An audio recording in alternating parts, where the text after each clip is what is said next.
शामिल करते हैं। दीपालपुर से हमारे नुमाइंदे तहसील रिपोर्टर हाफिज मोहम्मद मुदस्सर सईद की रिपोर्ट के मुताबिक Saeed district public school and colleges Dipalpur में 15वें सालाना टैलेंट अवार्ड की तकरीब का इनेकाद किया गया।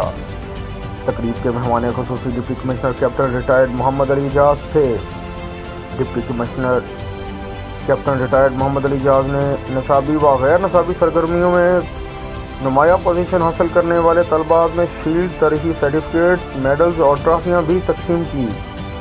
उन्होंने बेहतर कारकर्दगी का मुशाहरा दिखाने वाले असातिज़ा इकराम को शील्ड पेश की। कबल अज़ा उन्होंने district public school and colleges Dipalpur में ज़ेरे तामीर इब्राहिम ब्लॉक बॉयज़ सेक्शन का भी इफ्तिताह किया। बाद अज़ा उन्होंने क्लीन एंड ग्रीन मुहिम के तहत पौधा भी लगाया और मुल्क की तरक्की व सलामती के लिए दुआ भी की गई।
सुपर क्लासिक चॉकलेट, सीधी सादी खुशी का मजा।